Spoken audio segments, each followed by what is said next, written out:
வணக்கம். ஆகாஷ்வாணி திருச்சிராப்பள்ளி. மாநில செய்திகள் வாசிப்பவர் சாந்தி ரமேஷ். தலைப்புச் செய்திகள்.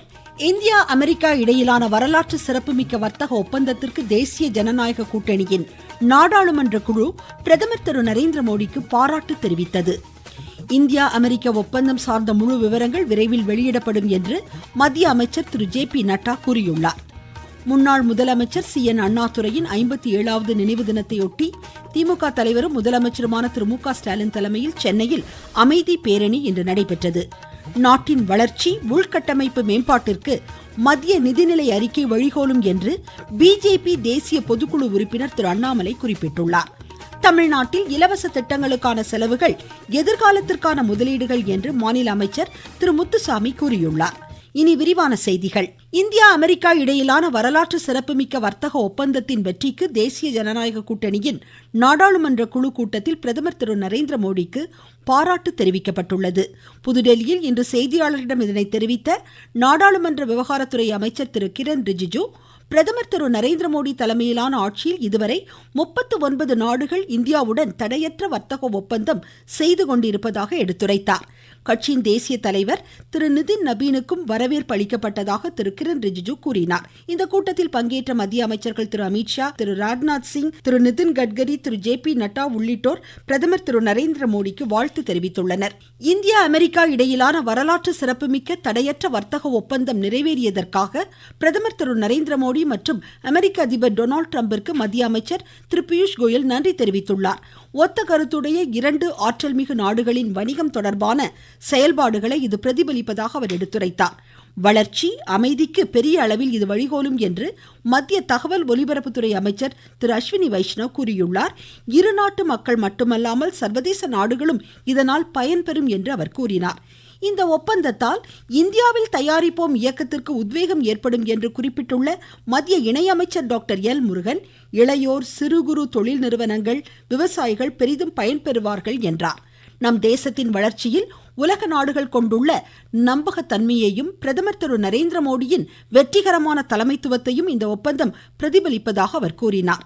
மத்திய அமைச்சர்கள் திருமதி அன்பூர்ணா தேவி, திரு சஞ்சய் சேத் ஆகியோர் இரு பெரிய ஜனநாயக நாடுகளின் வளம் சார்ந்த புதிய அத்தியாயம் இந்த ஒப்பந்தத்தால் தொடங்கியுள்ளதாகவும் புதிய வாய்ப்புகளுக்கு இது திறவுகோலாக அமையும் என்றும் கூறியுள்ளனர். முன்னதாக இந்தியாவில் தயாரிக்கப்படும் பொருட்களுக்கான வரியை அமெரிக்கா 18% குறைத்துள்ளதாக பிரதமர் திரு நரேந்திர மோடி சமூக வலைதளத்தில் தெரிவித்தார். அமெரிக்க அதிபர் டொனால்டு டிரம்புடன் தொலைபேசியில் கலந்துரையாடிய பின்னர் இந்த ஒப்பந்தம் எட்டப்பட்டதாக கூறிய பிரதமர், இரு பெரும் பொருளாதார நாடுகள் இணைந்து செயல்படுவதால் மக்கள் பெரிதும் பயன்பெறுவதோடு பரஸ்பர ஒத்துழைப்பும் வாய்ப்புகளும் பெருகும் என்றும் கூறியுள்ளார். இந்த ஒப்பந்தத்திற்காக நாட்டு மக்களின் சார்பில் அதிபர் டிரம்பிற்கு பிரதமர் நன்றிகளை உரித்தாக்கியுள்ளார். இந்தியா அமெரிக்கா இடையிலான ஒப்பந்தம், வரி சார்ந்த தகவல்கள் உள்ளிட்ட முழு விவரங்களையும் மத்திய அரசு விரைவில் வெளியிடும் என்று மாநிலங்களவை முன்னவரும் மத்திய அமைச்சருமான திரு ஜே.பி. நட்டா கூறியுள்ளார். மாநிலங்களவையில் இன்று இதனை தெரிவித்த அமைச்சர், இதுகுறித்து சம்பந்தப்பட்ட அமைச்சர் அனைத்து தகவல்களையும் விரைவில் அறிக்கை வாயிலாக தெரிவிப்பார் என்றார். இந்த விவரங்களை வெளியிட வேண்டும் என்று கோரி எதிர்க்கட்சியினர் அவையில் முழக்கமிட்டதை தொடர்ந்து இதனை தெரிவித்த திரு ஜே.பி. நட்டா, காங்கிரஸ் உள்ளிட்ட எதிர்க்கட்சிகள் இதுகுறித்து விவாதம் கோரி பிரச்சனை எழுப்புவது ஜனநாயகத்திற்கு விரோதமானது என்றும் கூறினார். இதனிடையே இந்த ஒப்பந்தம் குறித்த விவாதத்தை வலியுறுத்தி எதிர்க்கட்சிகள் அமளியில் ஈடுபட்டதால் நாடாளுமன்ற இரு அவைகளும் பிற்பகல் 2 மணி வரை இன்று ஒத்திவைக்கப்பட்டன. நாடு முழுவதும் 28 மத்திய ஆயுத காவல்படை பயிற்சி மையங்கள் செயல்பட்டு வருவதாக உள்துறை இணையமைச்சர் திரு நித்யானந்த ராய் கூறியுள்ளார். மக்களவையில் இன்று கேள்வி நேரத்தின் போது இதனை தெரிவித்த அவர், அதிநவீன தொழில்நுட்ப பயிற்சிகள் ஆயுதப்படையினருக்கு வழங்கப்படுவதாக கூறினார். தற்போதைய சவால்கள், எதிர்கால தேவைகள் ஆகியவற்றை கருத்தில் கொண்டு விரிவான பயிற்சிகளை மத்திய அரசு உறுதி செய்துள்ளதாகவும் குறிப்பிட்டார். இத்தகைய சிறப்பு பயிற்சிகள் மூலம் நக்சல் தீவிரவாதமும் பயங்கரவாதமும் நாட்டின் பல்வேறு பகுதிகளிலிருந்து அகற்றப்பட்டுள்ளதாகவும் அடுத்த மாத இறுதிக்குள் தீவிரவாதம் வேரோடு களையப்படும் என்றும் கூறினார். தரவுகளை பகிர்தல் என்ற பெயரில் நாட்டு மக்களின் தனிநபர் உரிமை மீறலில் மெட்டா, வாட்ஸ்அப் உள்ளிட்ட சமூக ஊடகங்கள் செயலாற்றுவதை அனுமதிக்க முடியாது என்று உச்சநீதிமன்றம் கூறியுள்ளது. தனிநபர் கொள்கை மீறலுக்காக 213 கோடி ரூபாய் அபராதம் விதிக்கப்பட்டதை எதிர்த்து இந்த ஊடகங்கள் தாக்கல் செய்த மனுவை விசாரித்த தலைமை நீதிபதி சூரியகாந்த் தலைமையிலான அமர்வு வரும் 9ஆம் தேதி இதற்கான இடைக்கால ஆணை பிறப்பிக்கப்படும் என்று கூறியுள்ளது. இம்மனுக்களின் கீழ் மின்னணு மற்றும் தகவல் தொழில்நுட்ப அமைச்சகம் இணையவும் நீதிமன்றம் ஆணையிட்டுள்ளது. அரசின் சார்பில் ஆஜரான தலைமை வழக்கறிஞர் திரு துஷர் மேத்தா வர்த்தக பயன்பாட்டிற்காக தரவுகள் பகிரப்படுவதாக குற்றம் சாட்டினார்.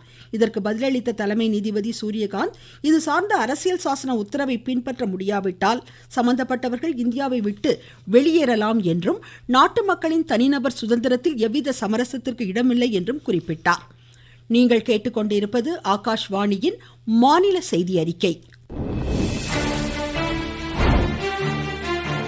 ஊரக வளர்ச்சிக்கான புதிய அத்தியாயம். வளர்ச்சி அடைந்த இந்தியாவிற்கான ஊரக வேலைவாய்ப்பு உறுதி மற்றும் வாழ்வாதார சட்டம். இந்த சட்டம் ஆண்டிற்கு 125 நாட்கள் வேலையை உறுதி செய்கிறது.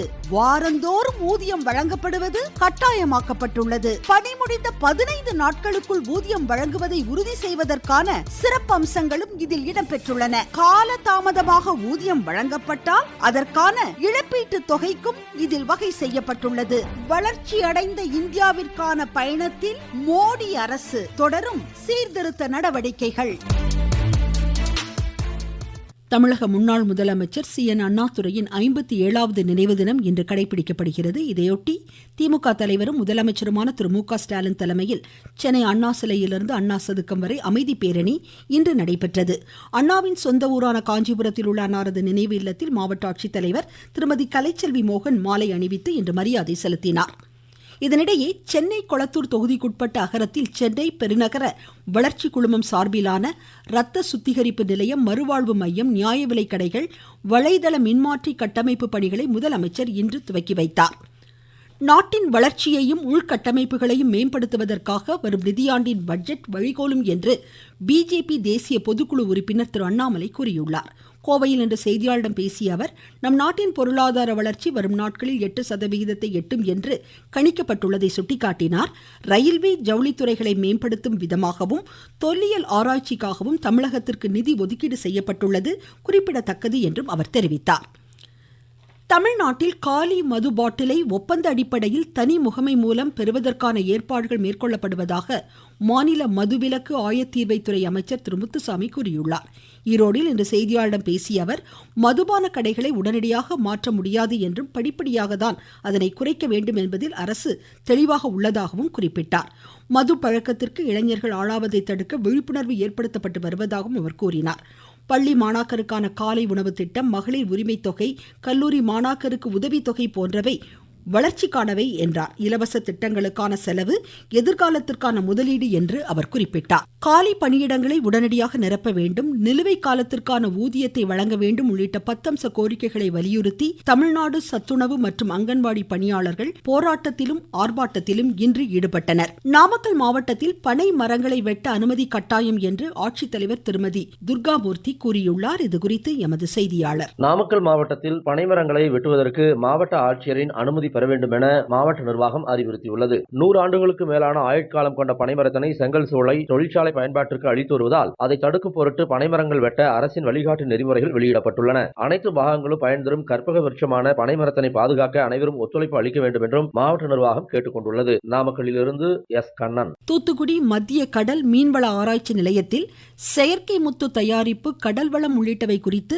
பள்ளி மாணாக்கருக்கு ஆராய்ச்சியாளர்கள் இன்று விளக்கம் அளித்தனர். இதுகுறித்து மாணவி ஒருவர் தெரிவிக்கையில், முத்துக்கள் கருப்பு வகை முத்துக்கள், வெள்ளை முத்துக்கள் நிறைய இருந்துச்சு. அதை பத்தி நிறைய கத்துக்கிட்டோம். ஆமைகள், நிறைய நண்டு வகைகள், அதோட முட்டைகள், சிப்பிகள், நத்தைகள் நிறைய வகை பார்த்தோம். கடல் பாசிகள், கடல் விசிறிகள், கடல் பஞ்சுகள், அப்புறம் பெரிய வகையான மீன்களும் இருக்குது. அது இந்த ஏரியால இருக்குன்னு எங்களுக்கு இது வரைக்குமே தெரியாது. இந்த மியூசியம்ல வந்தனால நாங்க நிறைய கத்துக்கிட்டோம். எங்க படிப்புக்கு தேவையான நிறையமே கத்துக்கிட்டோம். பொள்ளாச்சி ஆனைமலை அருள்மிகு மாசாணியம்மன் திருக்கோவில் குண்டம் திருவிழா இன்று வெகு விமர்சையாக நடைபெற்றது. கோவை, திருப்பூர், ஈரோடு உள்ளிட்ட பல்வேறு மாவட்டங்களில் இருந்து ஆயிரக்கணக்கான இத்திருவிழாவில் பங்கேற்றனர். தூத்துக்குடி மாவட்டத்தில் 156 மாணாக்கருக்கு அரசின் விலையில்லா மடிகணினிகளை மாநில சமூக நலத்துறை அமைச்சர் திருமதி கீதா ஜீவன் இன்று வழங்கினார். வதோதராவில் நடைபெறும் மகளிர் பிரீமியர் லீக் 2020 கிரிக்கெட் எலிமினேட்டர் போட்டியில் குஜராத் ஜெயண்ட்ஸ் டெல்லி கேபிட்டல்ஸை இன்றிரவு 7:30 மணிக்கு எதிர்கொள்கிறது. மீண்டும் தலைப்புச் செய்திகள். இந்தியா அமெரிக்கா இடையிலான வரலாற்று சிறப்புமிக்க வர்த்தக ஒப்பந்தத்திற்கு தேசிய ஜனநாயக கூட்டணியின் நாடாளுமன்ற குழு பிரதமர் திரு நரேந்திர மோடிக்கு பாராட்டு தெரிவித்தது. இந்திய அமெரிக்க ஒப்பந்தம் சார்ந்த முழு விவரங்கள் விரைவில் வெளியிடப்படும் என்று மத்திய அமைச்சர் திரு ஜே பி நட்டா கூறியுள்ளார். முன்னாள் முதலமைச்சர் CN அண்ணாதுரையின் 57வது நினைவு தினத்தையொட்டி திமுக தலைவரும் முதலமைச்சருமான திரு மு.க. ஸ்டாலின் தலைமையில் சென்னையில் அமைதி பேரணி இன்று நடைபெற்றது. நாட்டின் வளர்ச்சி உள்கட்டமைப்பு மேம்பாட்டிற்கு நிதிநிலை அறிக்கை வழிகோலும் என்று பிஜேபி தேசிய பொதுக்குழு உறுப்பினர் திரு அண்ணாமலை குறிப்பிட்டுள்ளார். தமிழ்நாட்டில் இலவச திட்டங்களுக்கான செலவுகள் எதிர்காலத்திற்கான முதலீடுகள் என்று மாநில அமைச்சர் திரு முத்துசாமி கூறியுள்ளார். இத்துடன் இந்த செய்தி அறிக்கை முடிவடைந்தது.